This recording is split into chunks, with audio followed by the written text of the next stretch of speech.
My name is Dermot Doran. I'm farming in North County Kildare. I have 30% of my farm in native woodland, and the remainder of the farm is taken up with cattle and sheep.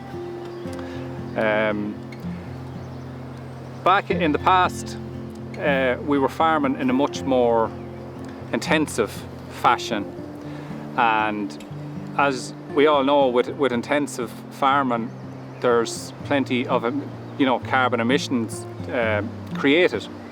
So back in 2008, I decided that I want to do something about these emissions. I want to offset some of them on my farm. So I decided, I'd take the leap and I'd plant a bit of woodland, because I didn't want to rely on anyone else to offset my emissions for me. I believe every farmer should be offsetting their own emissions.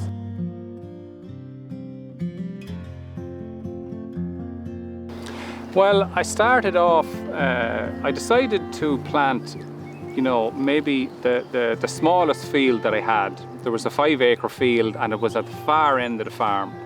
And I thought that was a good place to start, because it was a big decision to make, coming from a dairy farm to planting woodland, it's a huge decision to make. So I said I'd start off small.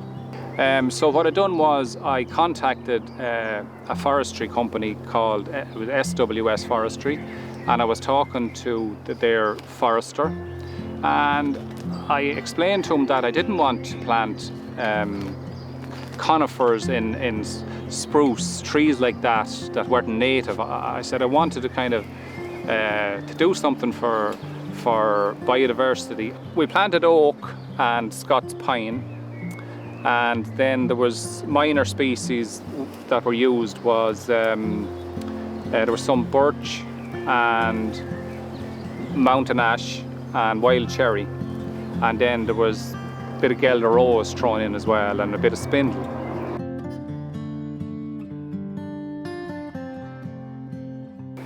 The feel-good factor we get through walking under the trees and through the woodland is just, it's hard to quantify it. I noticed from a biodiversity point of view, native woodland is definitely a winner. A lot of new species come into the farm as a result of the woodland.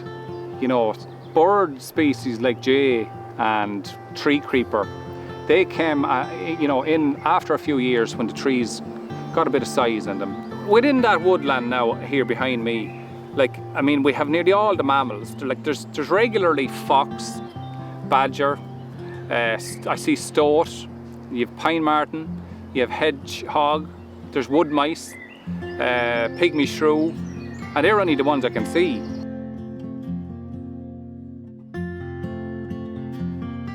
For the past, I suppose, 2.5 decades, I have been getting trees, buying them as saplings and just putting them into the hedge.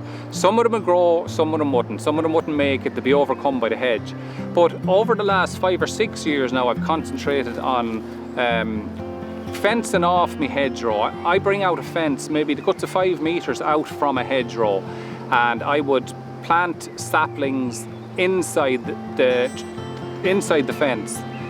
And it's amazing, because you actually save money. While initially it costs money to put up the fence, but you actually save money on your hedgerow maintenance, because you don't have to hire a contractor to actually cut the hedge, every year. So that definitely is one option. Farmers could do a lot more. I'd love to see more of that now.